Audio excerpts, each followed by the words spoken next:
Ayan guys, at nakakatakot guys. Ayan, kasi nga po guys, bumuka na po kasi guys yung bilat ng aso ko guys. Nakakatakot po talaga. At saka guys, yun pong tinggil ng aso ko guys, kumikiwal-kiwal na guys. Nakakatakot po. At naghahanap po kami guys, naghahanap po ako guys ng gigitara dito sa tinggil ng aso ko guys. At kagaya po nito guys, wala naman pong matinong bahay itong aso ko. Baka po madaganan yung aso ko, ano. Yun po guys, at mag-antay lang po kayo dahil may mangyayari po guys. At pasensya na po kayo guys dahil hindi niyo po ako nakikita. Kasi nga po guys, yun pong pisngi ko ay para pong may nakapasak na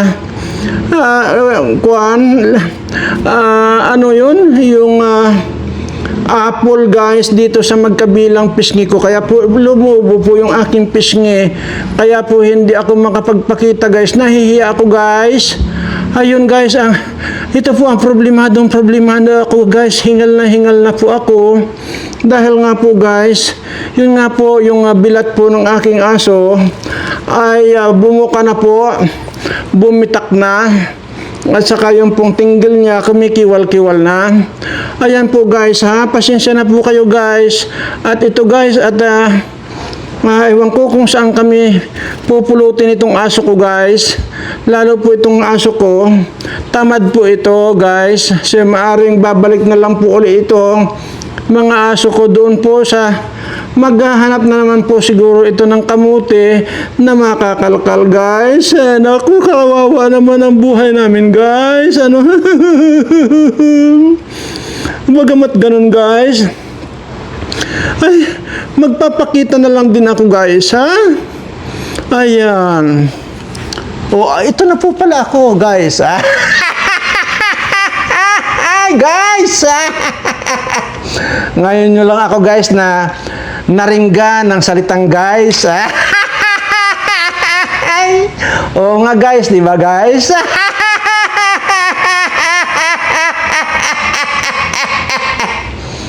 Gago. Ayan. At sana ay pero parang tumalab na po yung dasal ni Dr. Wakwak, ni Dr. Bayag. May po, di ba? Ang sinasabi po niya ay yung magko-content daw doon sa kanyang alaga na si Guapa ay pagdarasal niya mamatay. Ay mukhang nangyari po. Ang galing po talaga nitong si Dr. Wakwak. At galing po magdasal, ito talaga nangyayari. Ang problema po niyan, sa kanya po bumalik. So, puntahan niyo po doon, baka silipin niyo po, baka pinaglalamayan na rin po yan ngayon. Yan tarantadong yan, ha? Ay, sisikapin ko guys, na hindi magmumura ngayon guys, no? At puro good vibes na lang tayo guys, ano? At yun nga po, sinasabi ko kanina na wala na. Doon po ako natatakot doon sa pagbuka nung bilat ng aso ko. Yan po ang kinakatakot ko. Tapos kung may kiwal-kiwal na rin yung tinggil, gusto magpa-gitara dito sa kay, hindi ko na i-mention kung sino, baka dito kay Norman. Ay, di ba? Opo guys. At ba't kaya ito hindi nawawala ng puro banta, no? Tingnan niyo yung banta. Banta na naman. Hindi nawawala ng banta ito. Ito yung mga pamilyang mga putang ina kasi mabubo. Bobo po kasi yung mga putang inang yan. Kaya nandun lagi yung banta. Anyway. Akala mo naman may mga pirang pang-abogado itong mga animal nito. Hoy. Para sabihin ko sa inyo na mga bubo kayo, pagka nagsampa kayo ng demanda sa isang tao, ha? mangangailangan kayo ng abogado. Okay? Abogado ang kailangan nyo. Sa bagay, mayroon namang PAW dyan. May PAW na malalapitan kayo.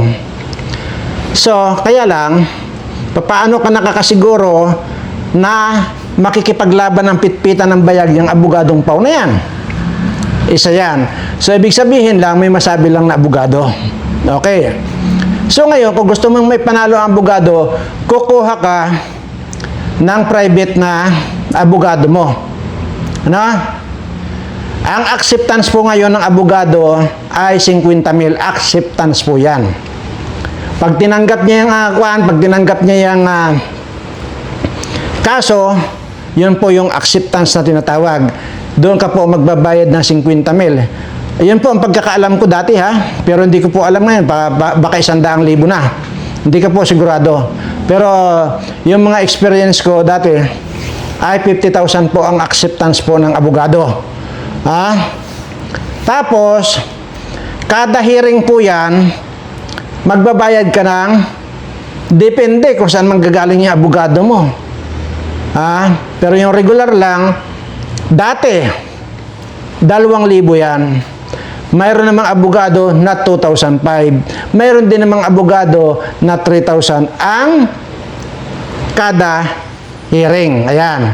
Maliban yon sa 50,000, ano? Ganyan po yan. So, dito ang mga putang inang to, ang gagaling magsasalita ng mga kaso-kaso, itong mga animal na ito, akala mo ganun-ganun lang. Palibasa nga, mga bubo itong mga animal na ito. Ayaw ko pong magmumura dito dahil parang hinahagupit na rin po ako ng ating Panginoon dahil nakakaramdam po ako na sumusobra na rin yata ako. Ano kaya nga po, lagi ko pong sinasabi sa inyo na kapag katapos ko pong magdaldal dito at pagkatapos ko magmura, ay humihingi po ako ng paumanhin sa inyo. At minsan nakakaramdam ako ng parang pinipitik din po ako ng ating Panginoon.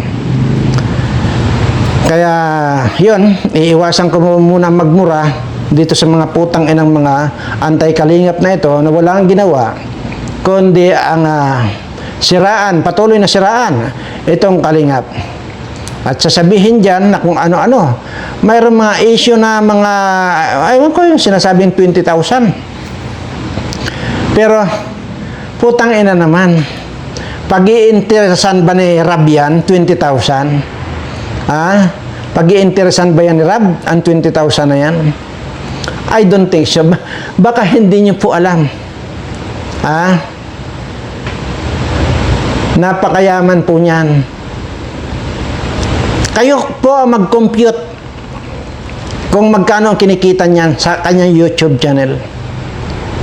So tapos sasabihin yung 20,000 lang pinag-interesan niya.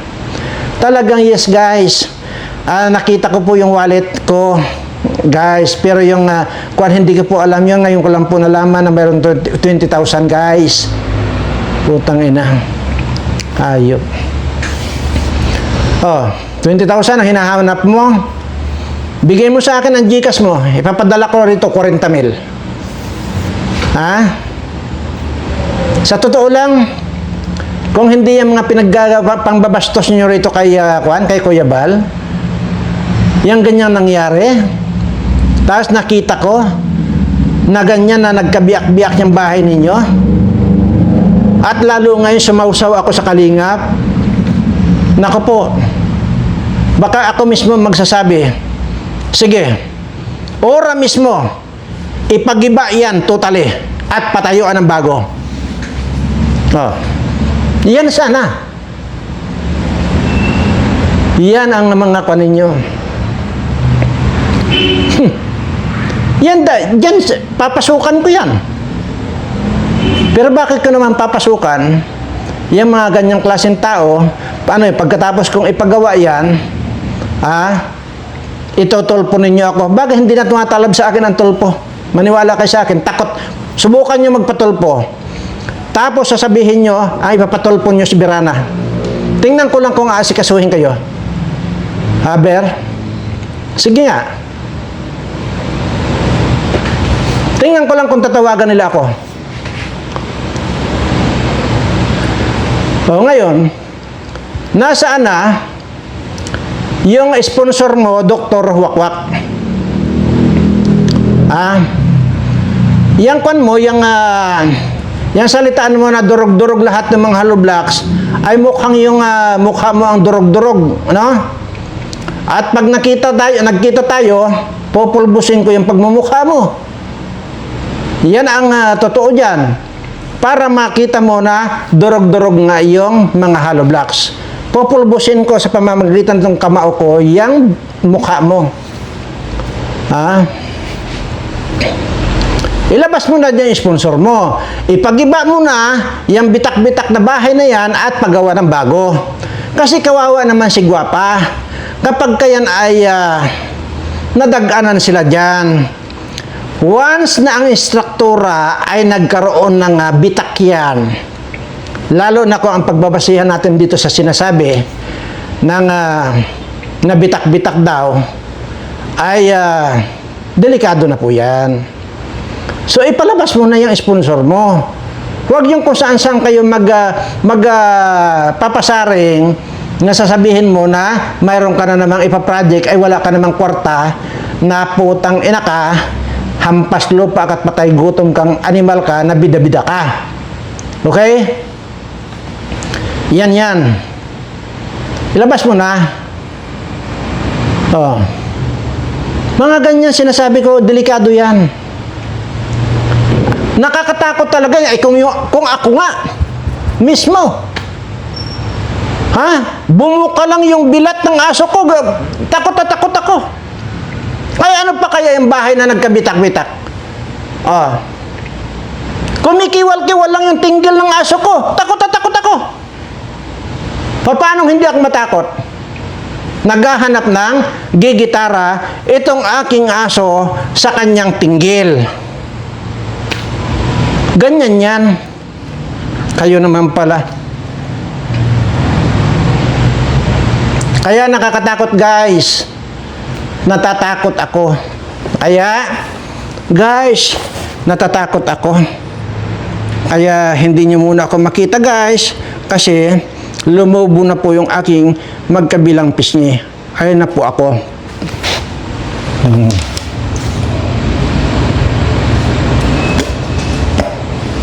Ayan. Kaya ganun, guys. Ano? Pasadahan ko lang po muna sandali. Yung nag-comment tungkol doon sa dito kay Marlon Cabalin alias ano tong putang nan to? Alias Bangkay. Ano yan? Alias Sangkay na mukhang bangkay. Ano? Ang comment po ay huwag ko naman daw tirahin itong si Bangkay. Kasi nga po, yung kaso niya, yung pag-scam niya doon sa may cancer na babae, na ginawa niya, yung pinagsamantalahan niya na padalhan ng kung ilang daang libo yon, ay matagal na raw pong panahon yun, kaya dapat daw, ay hindi ko na raw siya titirahin. Yan. Ang ipapaliwanag ko sa iyo na isa ka pang burikat na magsasabi ng ganun kasi matagal na. Sinabi ko na po yan. Kahit ilang libong taon yan na lumipas, same. Gumawa pa rin siya ng pang-i-scam at pangluloko sa tao. Tapos sasabihin mo kasi matagal ng issue yan.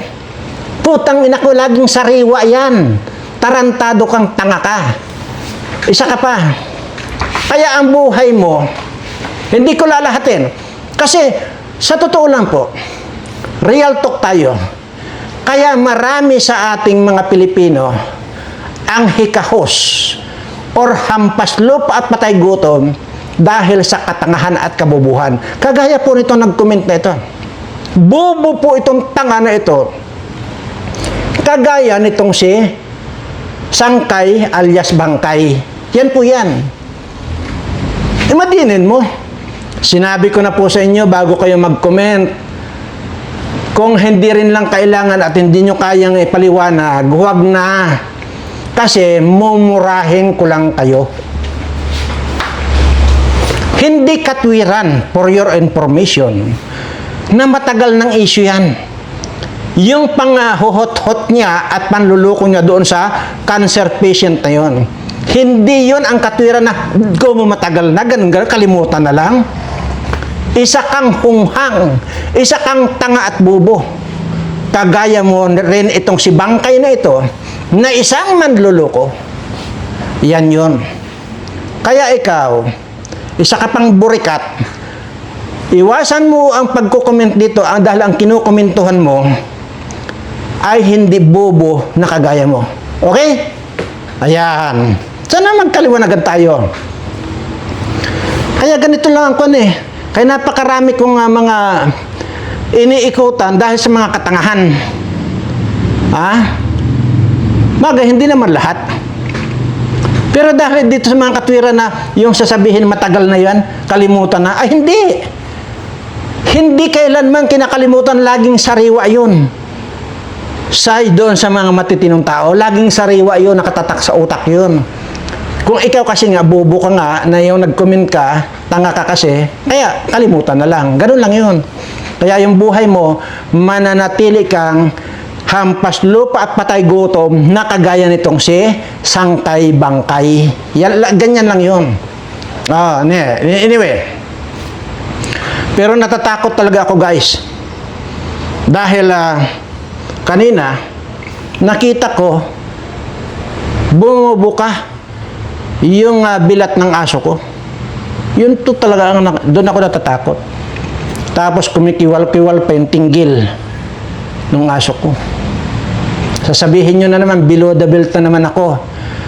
Bobo yung magsasabing below the belt. Meron pa diyang isang matanda na hinihingal na ang putang ina, 3 lang yata yung subscriber niya, nagmamagaling ang putang ina. Ewan ko, yung ibang vlogger, pinag-aaksaya na ang panahon na reaksyonan yun. 3 ang subscriber.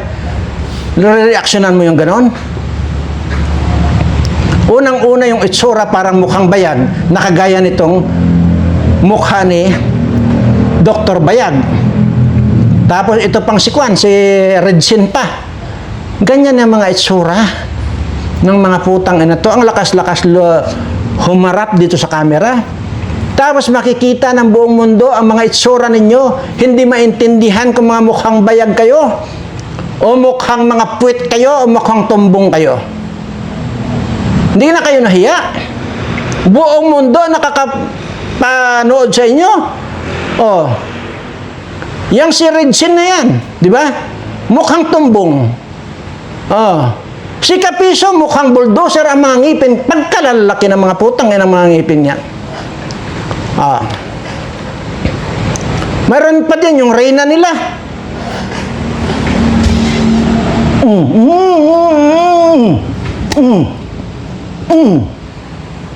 Tangina. Yun daw ang reyna nila. Mariusip. Ayaw ko lang magyabang dahil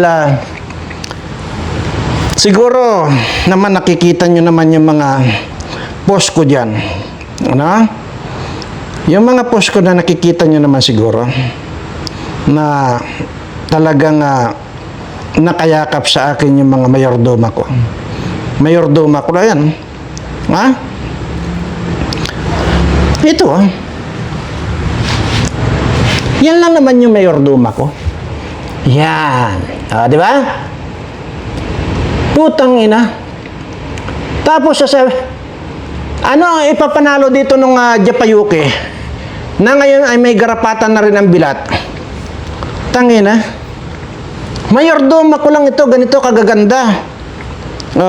Kaya sabi ko nga rito kay Rapi Tulfo, sa halip na magbayad dyan sa mga Viva Max na 1 million kada bimbang, ay pumunta siya rito, bibigyan ko siya ng libre. Maging itong si Erwin Tulfo, na isang ganid sa konto sa bilat. Nagbabayad itong mga ito, gamit ang pera natin. Kaya kayong mga putang ina, kayong mga Tulfo kayo. Pero hindi ko na, i-exempt ko na rito si Bin Tulfo. Naiiba po si Bin Tulfo. Naiiba yan. Hindi po kagaya dito kay Rapi Tulfo at saka dito sa Erwin Tulfo na ito, isang gago. Gago po yan. Yan po ang totoo dyan. Ano? At kaya po, Kwan, imagine mo, lima-lima yung babae na ipapadeliver, mamimili na lang siya doon ng 2 sa 5. Anuhin yan, putang inang yan. Anyway, huwag na natin pag-usapan itong mga putang inang mga tulpo nito. Wala namang kakwinta-kwinta mga tao itong mga tulpo na ito eh. Ang pag-isapan na lang natin, mayroon ba kayong ganito kaganda? Bagay hindi na, wag na. At saka na lang ito. Malalaman yun lang din pagdating ng panahon na. Tapos yung mga asawa nito, mga ito, yan, makipagpustahan na lang tayo, ha? Pagandahan na lang ng girlfriend. No? Pagandahan na lang ng girlfriend. Ito pa. No. See? Ayan, mayordoma ko lang yan, hindi ko pa girlfriend yan. Ngayon, kung mayroong magpapatos ng pagandahan ng girlfriend, di girlfriendin ko. No?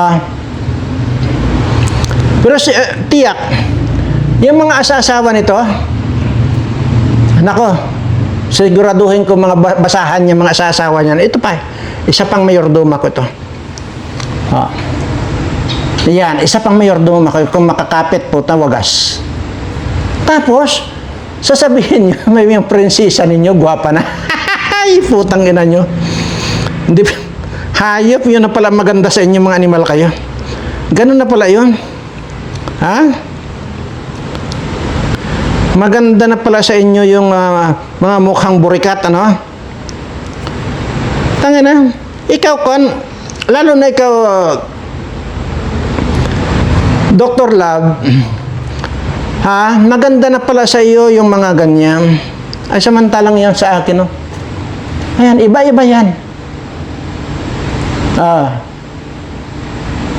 Meron kayong ganyan, mayordoma ko pa lang yan. Ayoko na magyabang.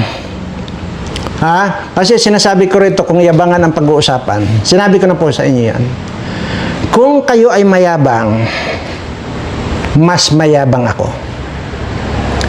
Mayabang in a way na mayroon akong ipapakitang kayabangan ko.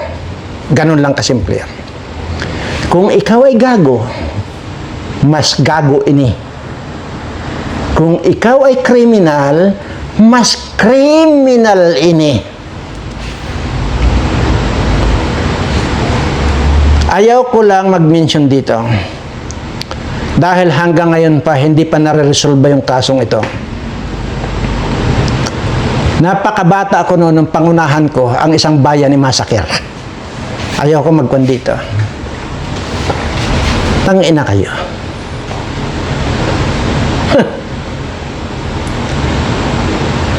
Ito sinasabi ko sa inyo. Kayong 3 kapiso.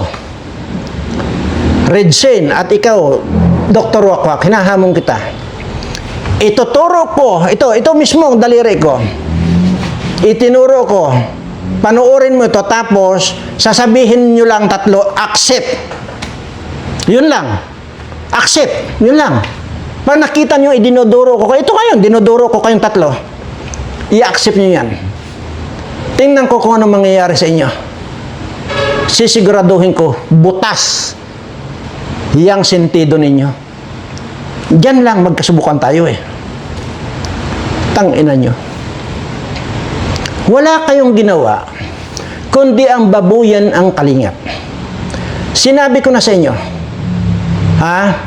gagawin kong miserable ang buhay nyo kung patuloy ninyong bababuyin ang kalingap na yan naman ay wala namang ginawa sa tao yan na pang-aapi. Walang ginawa sa tao na pang-iisa. Yan ang tandaan ninyo. Kaya kung gusto ninyo,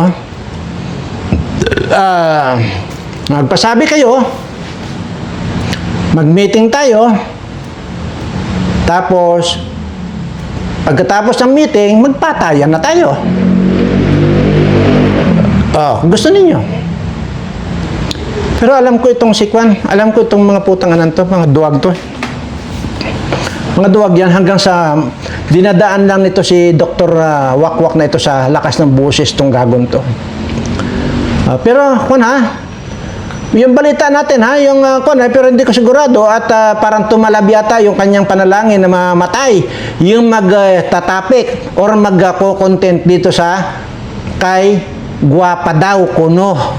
Ewan ko kung saan doon ang Guwapa ay overall kahit sa pigtot nitong mga kan ko, mga mayordoma ko, wala pa hindi pa siya uubra ewan ko kung saan dyan yung sinasabi mong Guwapa. No? Buisit kayo.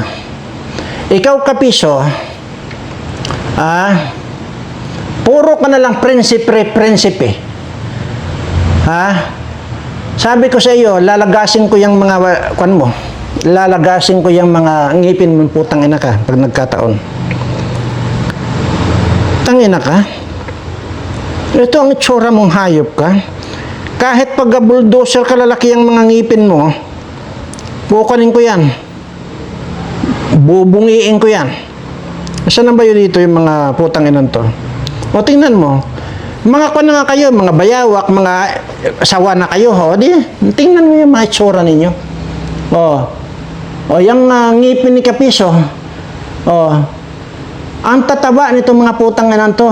Yung ngipin ni Wakwak sa ni Salsidong Gago.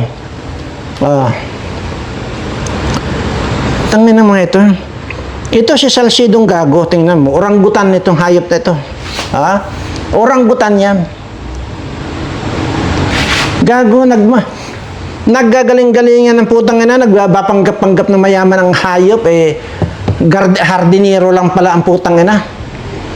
Hindi lang hardinero, janitor pa.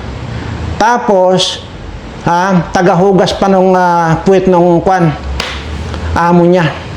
Hayop. Ngayon, parang kunyata, parang sana ba yung big boss, big sponsor ni Dr. Wakwak? Bakit hindi lumulutang? Bitak-bitak na ngayon tinggil.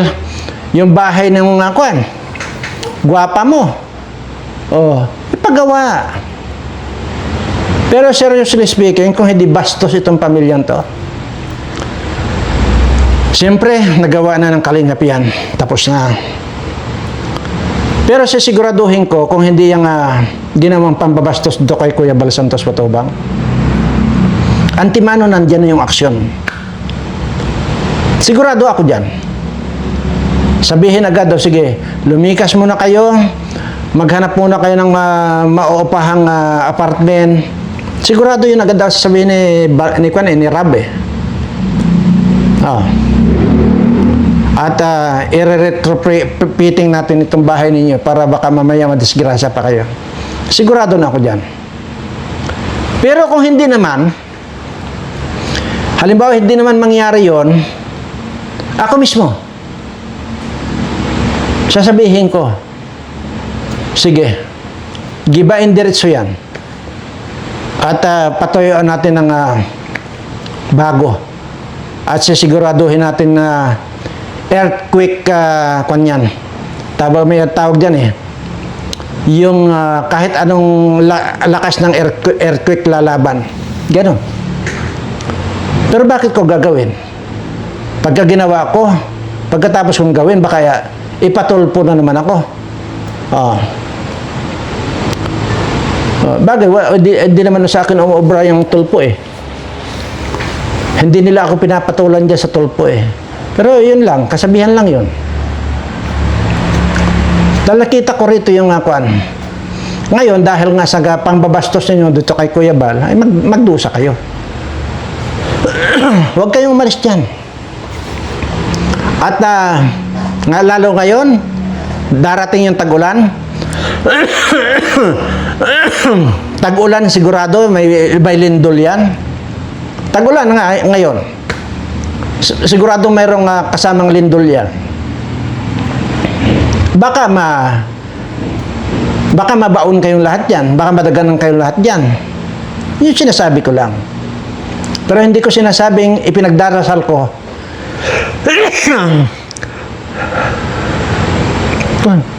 Tangina. Bata, hanggang dito ba naman naaamoy ko ang anghit ko, tangina. Hayop. Hindi ko pinagdarasal na gano'n ang mangyari. Pero dahil nga po sa ganyan ng sitwasyon, sinasabi ko lang na pwedeng mangyari yan. Pag nasundan pa uli ng malakas-lakas na lindol yan, baka bagsak na yan. Ay kung nga nangyari yan ng madaling araw o kalagitnaan ng gabi,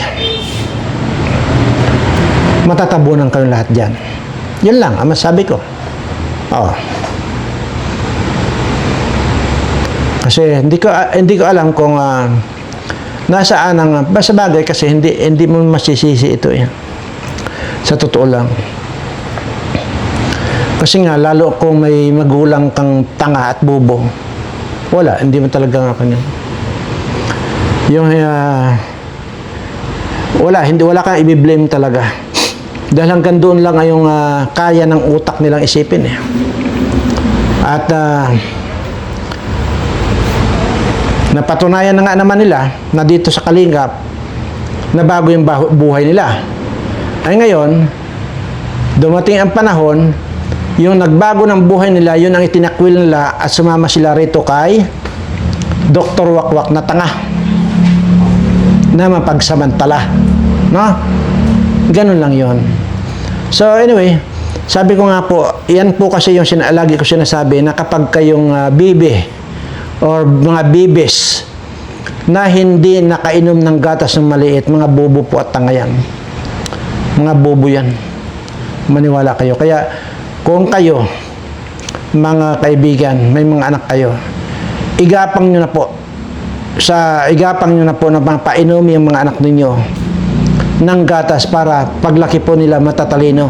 Hindi po ngayon nang mangyayari yan. Sina Dr. Wakwak, Redsin Capiso, kasama na itong tatay ni Guapa na bubo.